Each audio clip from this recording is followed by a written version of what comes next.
Bonjour, Jambo, bon dia, Ibaramo. J'espère que chacun se porte bien. Shalom. J'avais une petite pensée là avant que ça m'échappe, sous base toujours des expériences que nous voyons, nous entendons, des échanges que nous avons avec les uns et les autres. C'est par rapport aux histoires des couples là qui sont très liés, très attachés au pasteur, au ministère, au point où, bon, j'en ai déjà parlé à l'époque, mais parfois je reviens dessus, au point où le couple n'est plus libre de prendre ses actions, ses décisions, ses orientations pour ceux qui prient, les chrétiens, dans ce cas ici, où le pasteur est omniprésent. Bon, moi je pensais que c'était Dieu, le souverain sacrificateur, qui était omniscient, omnipotent, omniprésent, mais apparemment c'est devenu des êtres mortels qui ont des jours délimités, des nombres de jours que Dieu leur a donnés sur la terre, pour qu'ils vivent. Et apparemment c'est eux qui prennent maintenant la préscience du Seigneur pour devenir omniprésent dans la vie des couples. Alors, moi pour ma part, je sais que la Bible dit l'homme quittera son père et sa mère et s'attachera à sa femme, de la même manière que la femme a quitté ses parents pour s'attacher à son mari, dans le cas de... On voit plein d'exemples dans la Bible, pour les chrétiens d'ailleurs, et où on voit Élisée, l'ancien de la maison d'Abraham, qui envoie Élisée, qui va trouver la femme, et la femme, lorsque voilà, les choses se font, la soirée, la cérémonie, elle prend le chemin pour aller rejoindre son mari. Donc elle est sous la tutelle, sous l'autorité de son mari, après avoir honoré les parents de la dame. Et aujourd'hui, nous voyons que lorsque nous devenons chrétiens, j'ai l'impression en fait que le Dieu de la science, de la préscience, du monde qui renouvelle l'intelligence que nous avons reçue, bien que le Saint-Esprit, l'Esprit de Dieu, nous a été envoyé pour rappeler, pour renouveler, pour nous apprendre, mais on dirait au fait que nous devenons parfois bêtes, stupides et ignorants. J'ai l'impression que lorsqu'on commence à prier, on ne devient plus bête que lorsque nous étions dans le monde. Je parle le langage des chrétiens. Et c'est vraiment invraisemblable. Invraisemblable, voilà. Parce que on ne peut pas comprendre quelqu'un qui a été à l'école, qui a étudié, qui même a été à l'université, qui a eu un graduat, ou quand bien même, peu importe la formation de la vie, l'éducation des parents. On arrive dans une église locale, on a perdu tout bon sens, on a perdu le cap, l'orientation. Surtout qu'on nous dit que Jésus a été à la croix et mort, et nous avons tous la possibilité d'avoir le Saint-Esprit en nous quand nous le recevons comme Seigneur et Sauveur. Parce que le voile qui séparait le lieu saint et le lieu très saint dans Hébreux chapitre 7, 8, 9 là-bas a été déchiré. Donc chaque personne a la possibilité dans la présence de Dieu. Mais après, nous voyons, surtout les femmes, bon, ça ne date pas d'aujourd'hui, parce que même à l'époque de Jésus, quand on voit dans son ministère terrestre, pendant qu'il était sur la terre, ce sont les femmes qui l'ont accompagné le plus. Les hommes étaient des peureux. Donc on pense que ce sont les femmes qui remplissent plus la quantité dans les églises locales. Ok, mais ce n'est pas pour autant que ces femmes doivent être bêtes. Puisque dans Actes 17, 18, 19, là-bas, quand on voit la mission que Paul a eue à aller à Athènes, à Thessalonique et à Bérée, il arrive à Bérée, la Bible dit que Paul trouva des femmes de distinction, des notables. Et ces femmes-là étaient des femmes qui avaient la capacité d'écouter Paul, d'entendre son enseignement et remettre en question s'il fallait le faire, ou poser des questions pour voir si Paul était dans la doctrine christique de Christ. Vous les chrétiens, donc nous sommes là tous les dimanches, là, tous les mercredis, tous les cellules, toutes les veillées. Mais qui est encore sous le joug, vous avez encore la laisse à la nuque. C'est comme si Christ n'a pas été à la croix pour rien, a été pour rien à la croix, disons. Et ces femmes de Bérée étaient des femmes... Vous lisez pas la Bible au fait, c'est pour ça que la Bible dit que mon peuple est détruit faute de connaissance. Et Osée chapitre 4 verset 6. Et puisque tu as rejeté la connaissance, parce que la connaissance elle est venue parmi nous, mais tu as eu la décision, tu as décidé de la rejeter. Le Seigneur dit, je te rejette toi et tes descendants. Donc quand le Seigneur nous rejette, on est à la portée de Satan. Parce que la Bible dit dans 1 Jean chapitre 5 verset 19, nous savons que nous sommes de Dieu, mais que le monde entier est sous la domination du malin, de Satan. Donc toi-même tu te jettes dans la gueule du loup. Donc c'est impossible que le lion de la tribu de Juda, quand les lionceaux vont venir, 1 Pierre chapitre 5 verset 8, il dit que soyez sobres, veillez, car le diable rôde comme un lion rugissant, cherchant qui dévorer. Donc les lionceaux là, les petits lions sont en train de rôder. Mais pour que le lion de la tribu de Juda apparaisse, il ne pourra pas, parce que il t'a laissé. Parce qu'il a dit, je t'abandonne toi et tes enfants.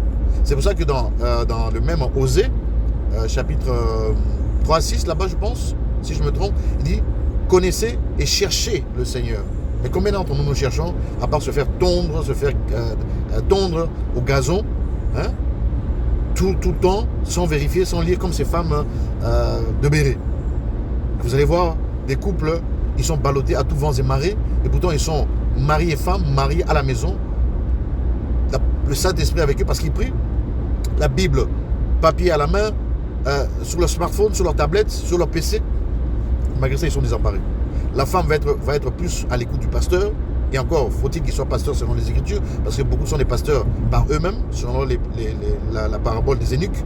Les eunuques, ils le sont d'eux-mêmes. Les eunuques, ils le sont depuis leur ventre. Les eunuques, ils le sont par rapport au peuple qui leur a donné ce titre-là. Comme avec Saül, où le peuple voulait un roi et Dieu leur a donné un roi. Et pourtant, ce n'était pas le choix de Dieu, selon son cœur, comme David après. Donc, ça veut dire que la foule est capable de donner à la communauté quelqu'un comme pasteur, alors qu'il n'est même pas pasteur, parce que la communauté l'aime bien, il prêche bien, il parle bien, comme si prêcher bien, parler bien, était au-dessus de Satan, lui qui, dans Luc chapitre 4, Matthieu 4, a confronté le maître de maîtres, le roi de rois, pour lui dire, jette-toi, transforme les pierres en pain, et tout ça. Vous connaissez l'histoire. Donc Satan, c'est pas un petit joueur, c'est pas un petit calibre. Il est puissant, mais il n'est pas tout puissant, mais il est puissant. De ignorer qu'il est puissant, c'est une forme d'ignorance encore qui t'amène à la mort. Donc on va voir des femmes se faire s'auto-gérer par les pasteurs, par l'église locale, par la congrégation. Et l'homme est là, il est dépouillé de toute force, de toute... voilà. Et pourtant c'est un homme. Je parle d'homme, je ne parle pas des omelettes. Parce que là, les omelettes qui sont encore dans l'embryon, là. Je parle pas, moi je ne parle jamais de ces hommes-là. Je parle des hommes faits, bien formés comme Adam dans le jardin, avec l'autorité, la responsabilité, la vision de la famille. Je parle de cela. Le reste là, c'est pour vous, ceux qui croient en ça. L'homme qui prend ses responsabilités, qui prend la famille en charge, qui prend soin de son épouse, de ses enfants, qui se bat pour nourrir et tout ça, et être respectueux avec sa femme, la respecter, l'honorer, toutes ces choses-là. Et des femmes comme ça, mon Dieu, parce que va tomber dans la bino, hein. Les femmes comme ça arrivent encore à vouloir enlever cette autorité-là. Mais madame, ma soeur, lorsque l'homme est venu te doter, tu te rappelles des échanges qu'il y a eu, des vœux qui ont été faits et de la manière dont ton mari, ce qui était le gendre de ton père ou de ton oncle à l'époque, a dit « je te donne ma fille ». Tu te rappelles de cette déclaration-là? Qu'est-ce que ça voulait dire? Il y a un transfert de pouvoir qui a été fait à ce moment-là. Donc tu as oublié ça. Donc maintenant c'est le pasteur qui est le petit pastèque avec le gros bide là-bas, comme les pastèques, qui prend maintenant l'autorité, la responsabilité sur ta femme, sur ton mari, sur ta famille, à vous diriger. C'est que pour toi, si tu ne fais plus partie de l'église locale, ça veut dire que tu n'as plus de vie. Maintenant, si l'église locale est à Bruxelles et ton mari est muté en France ou à Toulouse ou bien à Genève ou je ne sais pas, dans d'autres pays, tu vas faire comment? Donc, le Saint-Esprit n'est plus là. Ça, c'est un phénomène qu'il faut bannir. Je le dis je pèse les mots, il faut bannir ça dans nos familles, dans nos congrégations, dans nos communautés. Le pasteur est là, Dieu l'a établi, oui, pour celui qui a été appelé, pour celui qui a vraiment un appel authentique, une vocation. Mais ça ne lui donne pas le droit de commencer à usurper le droit du mari. Moi, tu me fais ça, je te chasse et je te menace. Moi, tu ne peux pas venir dans mon cercle privé, dans mon cocon familial. Et depuis que je suis chrétien, aucun homme, ni homme de Dieu, ni personne n'a pu avoir l'espace pour rentrer dans mon cocon. C'est impossible. À moins que je te demande des conseils, je viens vers toi parce que tu es un homme de Dieu, tu es plus expérimenté, tu as plus d'expérience et tu es censé avoir connu ces choses pour me transmettre. Mais quand je constate que ce n'est pas ça, comme dans les expériences que moi j'ai eues, où c'était des fas, quoi, des fous alliés, des gens qui avaient une apparence d'agneau alors que c'était des loups ravisseurs, je les ai écartés, je les ai mis de côté. Parce qu'aucun homme n'a été à la croix pour moi, aucun homme n'est mort pour moi, aucun homme n'a donné sa vie pour moi. Et même quand bien même on demandera à tous les pasteurs du monde de faire la file à la queue leu, de se jeter, de mourir, ils ne vont jamais le faire. Alors vous les femmes là, qui laissez le pastèque, le passeur, prendre autorité dans vos couples, faites attention. Vous serez jugés par le Seigneur. Le Seigneur vous a donné de votre mari, à moins que ce soit un mari sorcier qui ne veut rien savoir, qui t'induit dans l'erreur. Et quand bien même, prie pour ça parce que tu l'as accepté lorsqu'il t'a demandé la main. Tu peux demander des conseils ou bien si voilà, il veut te tuer, il veut te menacer, tout ça, isole-toi, va chez ta famille. Et s'il y a un problème, va chez ta famille, demande à ta famille de régler. Et si ta famille n'est pas aussi fanatique aussi de ce pastèque, parce qu'il y a aussi des familles qui dépendent du pastèque à tout niveau. C'est comme si le Seigneur ne vous a pas libéré. Et ça, c'est grave. Ça, c'est vraiment grave. Il y a une parole ici. Parce que je suis en voiture, je n'ai pas le temps de tout lire ici. Mais je vais vous demander de le lire quand vous aurez le temps. C'est le passage ici dans 2 Corinthiens chapitre 3, à partir du verset 15. Là-bas, vous descendez jusqu'à plus bas. Il dit quoi? Aujourd'hui encore, chaque fois qu'ils lisent le livre de Moïse, un voile couvre leur intelligence. Mais comme il est écrit, lorsqu'on tourne vers le Seigneur, le voile est enlevé. Or, le mot Seigneur signifie l'Esprit. Et là où il y a l'Esprit du Seigneur, il est présent, il y a la liberté. Beaucoup ne sont pas libres. Beaucoup ne sont pas libres. Beaucoup sont encore enfermés.